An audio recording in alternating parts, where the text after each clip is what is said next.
Hello everyone and welcome back to the channel. If this is your first time joining us, I really hope that this benefits you in some way. If you're coming back, I really appreciate you coming back for another video. Today I'm going to be showing you how to replace the spur gear on a Traxxas Slash. This also works on the Traxxas Stampede, the Traxxas Rustler, and the Traxxas Bandit. They all have the same transmission assemblies. These skills will work in other models as well, so this isn't just limited to Traxxas models.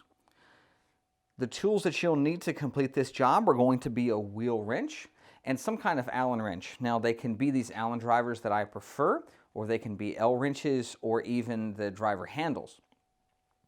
A Phillips head screwdriver may be required in some models, but not in this particular one. And the electric screwdriver that I have here to power my drivers. Now this electric screwdriver is very nice. This is a DeWalt unit. And these actually feature a gyroscopic effect in them. So when you activate the trigger, you see nothing actually happens. As you rotate, that begins to turn the tool. So that gyroscopic technology is pretty convenient. So you'll see me use this tool for the majority of this video. The first thing that you'll need to do is remove the wheel nut that's located in the middle of the wheel. Now this step is not necessarily required if you have the patience to deal with this tire being in your way, but for the purpose of this video, I really would recommend that you remove this, and I'm going to remove that for you now.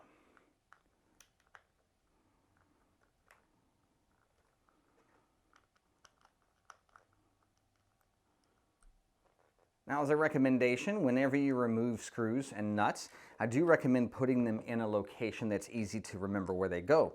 So in the case of this nut, I'm just going to put this inside the tire, and when I get ready to reinstall it, it makes it very easy to figure out where that hardware belongs.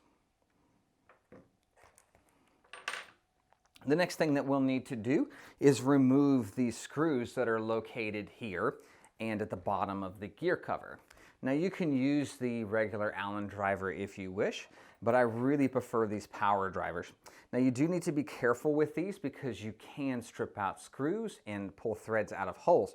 So if you're not real comfortable with your electric power drivers, don't use them.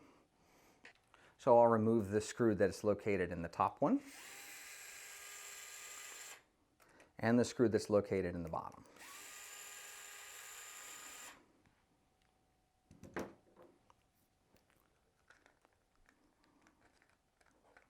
Now just like before, I'm going to store these screws in the holes that they belong in. That way when I get ready to reinstall them, it makes it very easy to figure out where they go. Now, thing worth mentioning in the Traxxas models, if you look pretty close here, you'll see that there are two different length screws. The top hole takes the long one, the bottom hole takes the short one. Now that the gear cover is out of the way, we can remove the gear. Now you'll do this by removing the 3 screws that surround this nut.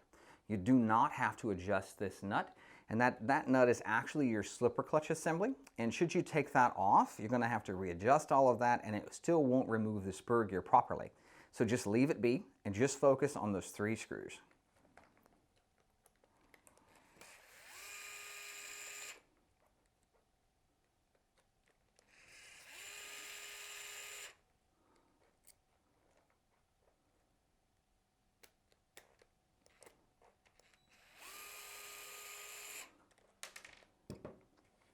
Now that those 3 screws are removed, you can remove the spur gear.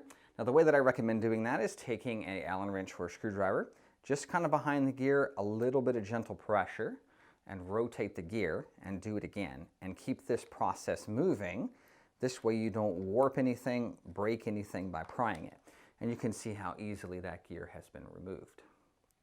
Now reinstalling that gear is just as simple. You can see there are these kind of nubs that are located here where the screws thread into. There are holes in the back of the gear that you will align those in. So just align those up. And reinstall the screws. If you're going to use a power driver, I would highly recommend that you thread these back in here by hand so as not to cross thread those holes.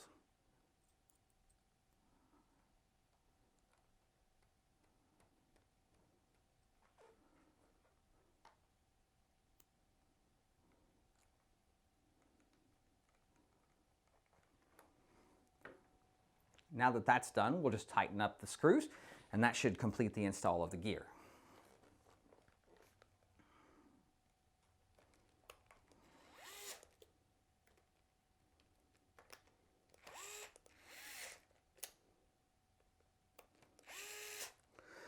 Now with these screws in here, I do recommend hand tightening them and not using the driver to do that, so that you can make sure that this gear is flat on its hub. So I'm just tightening a little bit as I go just to avoid that problem.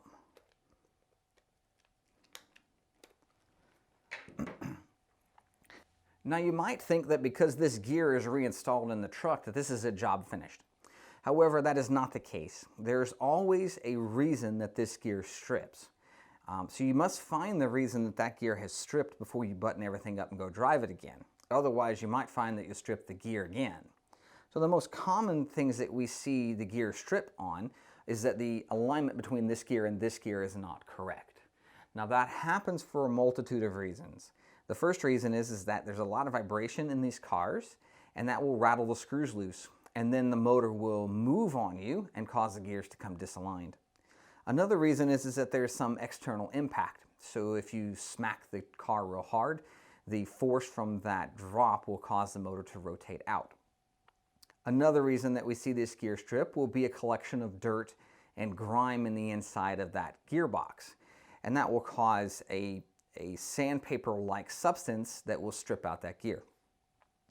The final reason that we see this happen is because if we take this screw out of the motor here, you'll notice that there's an indentation in the plastic motor mount that's located here.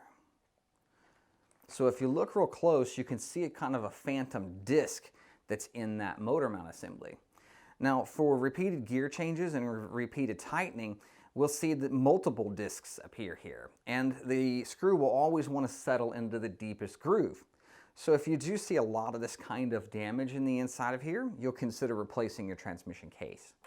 Now you can replace the transmission case with an aluminum one, but I would not recommend that. That is a much more heavy component, and that will adversely affect your driving. You can also use a transmission case from RPM, which features a metal motor mount plate. So that would be my recommendation if you wanted to replace it with a more durable material.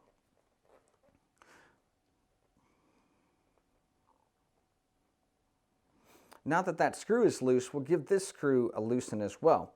And you'll notice that these gears will come completely apart, and this gear is no longer engaged. Now when gears strip, most of the time what we see happen is that they're just touching on the very edge of the gear, and you'll hear grinding noises as you operate your car, such as that one. So what you want to do is you want to realign those gears. Now you can use the paper method, which you put a piece of paper between these gears, you push everything up tight and tighten down your screws. Now that method is effective, however, most of the time these gears are not perfectly round. So you really should mesh your gears on the high side of your gear. So what I like to do is give these screws a little bit of a snug and get them as close together as I can and still have a little bit of wiggle room in them. This does take a little bit of a guess and check as you align them. I'm not sure if you can hear that more than you can see it, but that usually is the case, that you'll hear it more than see it. Then rotate the gear ever slightly and check it again. Now there is less play in the gear on this tooth count than there was on this one. So this will most likely be our high side of the gear.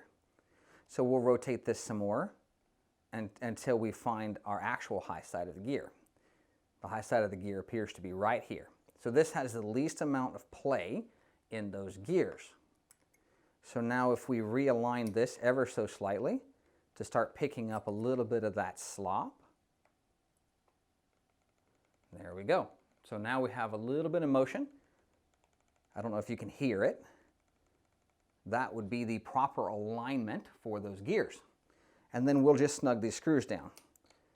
When snugging these screws down, it's important to snug a little bit at a time, because the rotational force of you turning the screwdriver will rotate the motor out of alignment.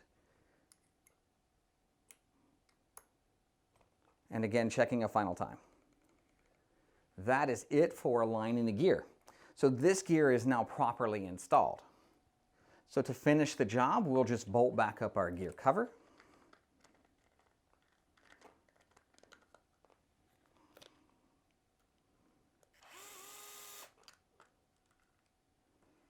Having a magnetic tool sure makes the job a little easier if you manage to drop a screw.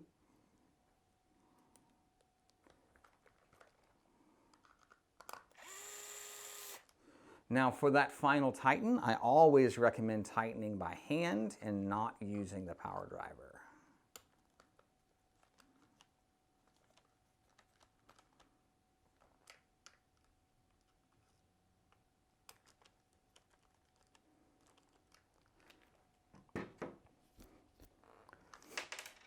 And then our last step is reinstalling our tire.